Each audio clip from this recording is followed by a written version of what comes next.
राखिएका चिकित्सक नर्सहरूलाई एउटा सुरक्षा कवच माग गर्न जाँदाखेरि जागिरबाटै निकालेका घटनाहरू अहिले आइरहेका छन्। बस्ने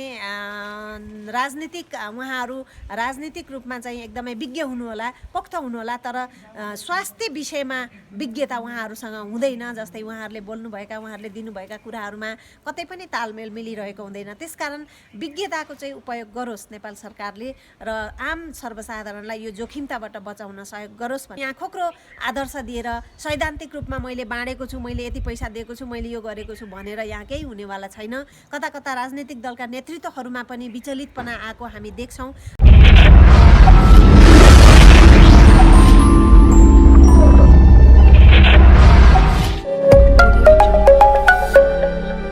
जिताजी स्वागत छ हजुरलाई। हजुर धन्यवाद। के छ पछिल्लो अवस्था, के गरेर बिताउनु भएको छ? लकडाउनको अवस्था छ, घरमै रहनुहुन्छ होला, के छ? हजुर घरमा छौँ। अब सामाजिक अभियन्ता भएको हिसाबले कहीँ कतै केही समस्या पर्दा हामी उपस्थित हुन्छौँ। यो लकडाउन तथा कोरोनाको जोखिमलाई एउटा सचेतनाका साथ सचेतना कार्यक्रमसहित सामाजिक सञ्जालमा लेख्ने, यी विषयवस्तुहरूमा बोल्ने, यसरी नै बितिरहेको छ।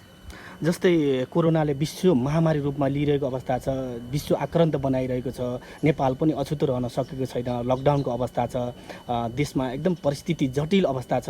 तपाईँ एउटा स्वास्थ्यकर्मी भएको नाताले तपाईँहरूलाई थप जोखिम अवस्था छ, सङ्क्रमित व्यक्तिसँग नजिक पुग्नुपर्ने अवस्था, यो कस्तो अवस्था छ, के छ बताइदिनुहोस् न। एकदमै यो अहिलेको समय सान्दर्भिक कोरोना विश्वव्याधि, विश्व महामारी मा पुगिसकेको अवस्थामा नेपालमा पनि अहिले 52 जना व्यक्तिहरूमा सङ्क्रमित पुष्टि भइसकेको अवस्था छ अहिलेको लेटेस्ट अपडेट अनुसार। र हालसम्म कोरोनाबाट नेपालमा हामीले कुनै पनि नेपाली नागरिक, नेपालभित्रका नागरिक चाहिँ गुमाएका छैनौँ। यद्यपि विदेशतिर रहनुभएका केही नेपाली दाजुभाइ दिदीबहिनीहरूले पनि यो महामारीबाट आफ्नो ज्यान गुमाइसक्नु भएको छ। यस्तो महामारीमा धेरै नागरिकहरूमा चाहिँ एउटा मनोत्रास, एउटा मनोवैज्ञानिक त्रास चाहिँ एकातिर बढ्दो छ भने अर्कोतिर लामो समय यो विषयको लकडाउनको एउटा निर्णयले आम जनमानसको जनजीवनलाई नै प्रत्यक्ष असर परिरहेको अवस्था छ। हामीले केही हुने खाने नागरिकलाई मात्रै नहेरौँ, धेरै हुँदा खाने नागरिकहरू, आम सर्वसाधारणहरू अत्यन्तै विचलित अवस्थामा हुनुहुन्छ, अत्यन्तै दर्दनाक अवस्थामा हुनुहुन्छ। एकातिर लकडाउनले उहाँहरूलाई थिचिरहेको छ भने अर्कोतिर भोकमरीको चपेटामा पनि उहाँहरू पीडित हुनुहुन्छ। र यो अवस्थामा सम्पूर्ण सर्वसाधारणहरूमा एउटा मनोवैज्ञानिक त्रास बढ्दो अनुभूति गर्छु मैले। जस्तै स्वास्थ्यकर्मी भएको नाताले तपाईँहरूलाई त बढी झन जोखिम हुने अवस्था रहन्छ। जस्तै यो कसरी चाहिँ सुरक्षित अपाइराख्नु भएको छ, अथवा विश्वमा धेरै नर्सहरू हुनुहुन्छ अथवा काम गरिरहेको अवस्था छ, उहाँहरूलाई के भन्न चाहनुहुन्छ, सन्देश दिन चाहनुहुन्छ तपाईँले चाहिँ? सिङ्गो स्वास्थ्यकर्मी अनि तपाईँको फ्रन्ट लाइनर्समा बस्ने, काम गर्ने, अहोरात्र खट्ने नर्स, चिकित्सक र अन्य स्वास्थ्यकर्मीहरू अत्यन्तै जोखिममा हुनुहुन्छ। र हाम्रो नेपाल एउटा विकसनमुख देशमा गनिएको छ। हामी अलिकति प्रविधिमा धेरै पछाडि छौँ। हामीसँग प्रशस्त जनशक्तिहरूको पनि परिचालन नेपाल सरकारले नगरिरहेको अवस्था छ। अत्यन्तै न्यून जनशक्ति, न्यून स्वास्थ्यकर्मीहरूको परिचालन गरेर हाम्रा स्वास्थ्य संस्थाहरू सेवारत छन्।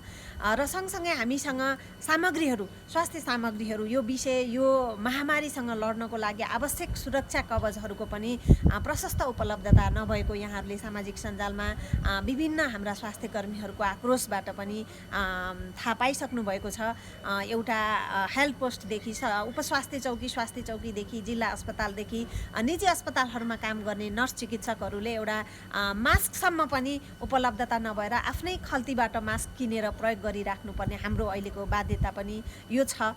र यति हुँदाहुँदै पनि राज्यले यस्ता स्वास्थ्यकर्मीहरूको मनोबल बढ्ने खालका नीतिहरू नल्याइदिँदा, स्वास्थ्य कर्मीहरूलाई मनोबल बढाउने खालका चाहिँ व्यवहारहरू नदेखाइदिँदा स्वास्थ्य कर्मीहरू दोहोरो चपेटामा परेका छन्। एकातिर जोखिमको चपेटामा छन् भने अर्कोतिर नीति नियमबाट पनि अन्यायमा परिरहेका छन्। र म उहाँहरू सिङ्गो सम्पूर्ण स्वास्थ्य कर्मीहरू लगायत म नर्सहरूको यो विषयमा एउटा चाहिँ आवाज बुलन्द गर्ने एउटा स्वास्थ्य कर्मी पनि हो। र म तपाईँहरूको लोकप्रिय मिडिया मार्फत उहाँहरू सबैको लागि नेपाल सरकार अत्यन्तै संवेदनशील बनोस्।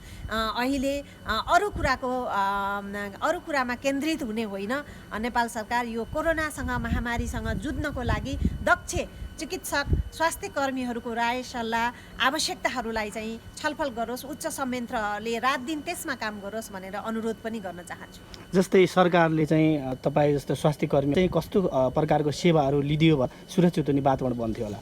सबभन्दा पहिलो त स्वास्थ्य कर्मीहरूलाई काम गर्ने एउटा वातावरण सिर्जना गरिदिनुपर्छ नेपाल सरकारले। त्यस्तै गरेर कार्यरत स्वास्थ्य कर्मीहरूलाई अहिले यो यति जोखिमकासँग काम गर्नुपर्ने स्वास्थ्य कर्मीहरूलाई 3 महिना 4 महिनाको करारमा जुन विज्ञापन गरिरहेको छ यसको चाहिँ म घोर भर्त्सना गर्दछु।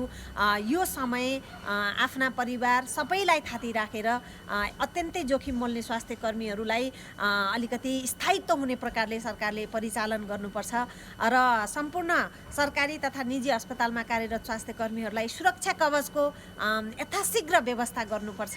र अझै पनि जनचेतनाको चाहिँ अभाव छ। हाम्रा यो विषयमा विज्ञ रहेका जनस्वास्थ्य कर्मीहरू, डाक्टरहरू, नर्सहरू, स्वास्थ्य कर्मीहरूलाई अत्यधिक रूपमा जनचेतनाका काममा पनि नेपाल सिङ्गो स्वास्थ्य मन्त्रालय अत्यन्तै चलायमान हुनुपर्छ भन्न चाहन्छु म। जस्तै यही क्रममा स्वास्थ्य कर्मीलाई सुरक्षित गर्नुको अलावा केही समय अगाडि तपाईँले पनि थाहा पाउनुभयो होला मिडियामा शेरबहादुर पुनलाई कारबाहीको सिफारिस पनि गरेको थियो र त्यो लगत्तै पब्लिक आवाज र मिडियाले गर्दा फिर्ता पनि लिएको अवस्था थियो भन्ने बाहिरिएको थियो समाचार। यो अवस्था कसरी आयो त्यति बेला चाहिँ? यो किन आयो त्यस्तो अवस्था चाहिँ? वास्तवमै उहाँ यो संक्रामक रोग सम्बन्धीको एउटा विशेषज्ञ डाक्टर हुनुहुन्छ। उहाँको एउटा धर्म पनि हो, नैतिकता पनि हो। उहाँले आफूले जानेका विषयवस्तुहरूमा जनजागरण गराउने, सचेतना गराउने, सामान्य नागरिकले बुझ्ने प्रकारले उहाँले जुन कुराहरू लेख्नु भएको थियो सामाजिक सञ्जालमा, जुन मिडियाबाट उहाँले अन्तर्वार्ताहरू दिनुभएको थियो त्यो अत्यन्तै सराहनीय हो र नेपाल सरकारले त्यसलाई सम्मान गर्नुपर्थ्यो। सम्मान नगरी उल्टो अपमान गरिएको जुन पुष्टि भएको छ यसप्रति हामी स्वास्थ्य कर्मीको तर्फबाट, म एउटा नर्सको तर्फबाट पनि म यो कार्यको घोर एउटा भर्त्सना गर्दछु, खेद प्रकट गर्दछु र उहाँप्रति जुन एउटा पूर्वाग्राही उहाँले गर्नुभएका कदमहरूप्रति एउटा चाहिँ खुट्टा तान्ने प्रवृत्ति जुन देखाइयो सरकार तथा त्यो संयन्त्रमा आबद्ध, मैले त सिधै भन्नुपर्छ हिजो अस्ति एउटा अर्को पनि समाचार आइरहेको छ। हाम्रो स्वास्थ्य मन्त्रालयका सचिवज्यूले नै उहाँलाई अत्यन्तै अभद्र प्रकारका अशिष्ट बोली व्यवहार पनि त्यहाँनिर प्रस्तुत गर्नुभएको छ। यो विषयमा उहाँ सचिवज्यूको व्यवहार बोली र उहाँले राखेका शब्दहरूप्रति पनि हाम्रो विमति छ। एउटा स्वास्थ्य मन्त्रालयको नेतृत्व गरिरहने सचिवले एउटा विशेषज्ञ चिकित्सकलाई यस्ता खालका चाहिँ शब्दहरू प्रयोग गर्नु भनेको एउटा एकदमै निकम्मापन हो, एउटा गैर जिम्मेवारीपन हो, एउटा नैतिकहीन अमर्यादित एउटा चाहिँ व्यवहार हो भनेर हामी भन्न चाहन्छौँ, यसरी लिन्छौँ। र उहाँलाई अझै पनि यो स्वास्थ्य मन्त्रालयको नेतृत्व गरिरहँदा यस्ता चिकित्सकहरूलाई चाहिँ सलाम गर्नुहोस्। यस्ता चिकित्सकहरूको मनोबल नगिर्ने प्रकारका व्यवहारहरू देखाउन पनि, बोलीहरू देखाउन पनि म अनुरोध गर्दछु। र डाक्टर शेरबहादुर पुन जस्ता अन्य धेरै चिकित्सक, स्वास्थ्य कर्मी, नर्सहरूलाई यो विषयमा लेख्ने र आम सर्वसाधारणलाई जनचेतना दिने वातावरण सरकारले मिलाउनुपर्छ। किनभने सरकारमा बस्ने उहाँहरू राजनीतिक रूपमा चाहिँ एकदमै विज्ञ हुनुहोला, पोख्त हुनुहोला, तर स्वास्थ्य विषयमा विज्ञता उहाँहरूसँग हुँदैन। जस्तै उहाँहरूले बोल्नुभएका, उहाँहरूले दिनुभएका कुराहरूमा कतै पनि तालमेल मिलिरहेको हुँदैन। त्यसकारण विज्ञताको चाहिँ उपयोग गरोस् नेपाल सरकारले र आम सर्वसाधारणलाई यो जोखिमताबाट बचाउन सहयोग गरोस् भनेर म अनुरोध गर्न चाहन्छु। र सँगसँगै अहिले धेरै अस्पतालहरूमा करारमा राखिएका चिकित्सक नर्सहरूलाई एउटा सुरक्षा कवच माग गर्न जाँदाखेरि जागिरबाटै निकालेका घटनाहरू अहिले आइरहेका छन्। तपाईँहरूलाई मैले भन्नुपर्छ, कर्णाली स्वास्थ्य विज्ञान प्रतिष्ठानमा अस्ति चैत्र 30 गते नै एकजना डाक्टर र एकजना नर्सलाई त्यहाँबाट निष्कासन गरिएको छ। उहाँहरूको करार नथपिएको छ, थप नगरिएको छ। यसको पनि म घोर भर्त्सना गर्दछु र सम्बन्धित सरकारवालाहरूको ध्यानाकर्षण गराउन चाहन्छु। म चिकित्सक सङ्घको ध्यानाकर्षण गराउन चाहन्छु। यस्तो महामारीको बेलामा उहाँ चिकित्सकको मनोबल घट्ने गरी यस्ता गरिएका यो कारबाहीप्रति चाहिँ चिकित्सक सङ्घले तुरन्तै यसमा चाहिँ कदम उठाओस्। त्यस्तै नेपाल नर्सिङ सङ्घप्रति पनि म ध्यानाकर्षण गराउन चाहन्छु। एउटा नर्स, प्रकृति डिसी भन्ने नर्सलाई, लामो समयमा करारमा काम गरिरहेको नर्सलाई अहिले एउटा सुरक्षा कवचको माग गर्न जाँदाखेरि जुन एउटा करार भङ्ग गरिएको छ, यो प्रति नेपाल नर्सिङ सङ्घको अत्यन्तै ध्यानाकर्षण होस् र त्यस्ता स्वास्थ्य कर्मीहरूलाई तुरन्तै त्यहाँनिर सेवा प्रवाह गर्नको लागि चाहिँ नागरिक समाजहरूले पनि दबाब दिनुहोस् भनेर म अनुरोध गर्न चाहन्छु। र सँगसँगै मैले जोड्नुपर्छ, भरतपुर हाम्रो मेयर रेणु दाहालको नेतृत्वमा जुन कोरोना अस्पताल, कोरोना विशेष अस्पताल खोलियो, त्यसको लागि हामी सम्मान पनि गऱ्यौँ। तर अस्पतालको एउटा भवन र एउटा बेड मात्रै राखेर त्यो अस्पतालले चाहिँ पूर्ण रूपमा सेवा प्रवाह गर्न सक्दैन। मेयरज्यू, त्यहाँ स्वास्थ्य कर्मीहरूको उनीहरूको मानव अधिकारलाई एकदमै हनन गरेर जुन एउटा परिचालित गरिएको छ, यसमा अत्यन्तै ध्यानाकर्षण गराउन पनि म अनुरोध गर्दछु। त्यहाँ काम गर्ने चिकित्सक नर्सहरू, बिचरा ती नर्सहरू 12 घन्टा रातिको ड्युटी गर्दा एक्लै नर्सले त्यहाँनिर त्यत्रो ठाउँमा चाहिँ सेवा गर्न बसिरहेको अवस्था छ। उनीहरूलाई जोखिम भत्ताका कुराहरू जुन सैद्धान्तिक रूपमा देखाइयो तर व्यावहारिक रूपमा उहाँहरूलाई केही पनि नदिएको एउटा गुनासोहरू आइरहेको छ। उनीहरूलाई सुरक्षा कवचको अत्यधिक रूपमा व्यवस्था नगरिएको कुराहरू छ। उहाँहरूको बासको लागि व्यवस्था गरिएका ठाउँहरू पनि अवलोकन गरियोस्।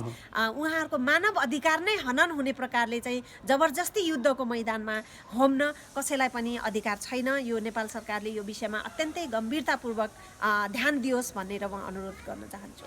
जस्तै लकडाउन त थोपिएको अवस्था छ, फेरि चाहिँ देश विदेशमा मान्छेहरू अल्पत्र परिरहेको अवस्था छ। सीमा पारी धेरै नेपालीहरू क्वारेन्टाइनमा बसिरहेको अवस्था छ।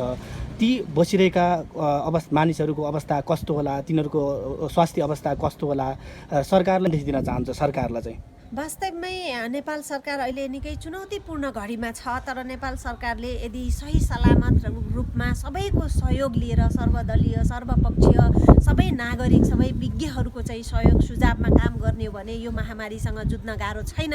हामी तयार छौँ। हजारौँ स्वास्थ्य कर्मीहरू अहिले समाजसेवामा तयार हुनुहुन्छ। मात्रै सुरक्षा कवचको चाहिँ एकदमै अत्यधिक रूपमा व्यवस्था गरियोस् भनेका छौँ। र अहिले भएका साधन स्रोतहरूलाई राम्रोसँग समन्वय गर्ने हो भने यो महामारीसँग लड्नको लागि हामीलाई गाह्रो होइन।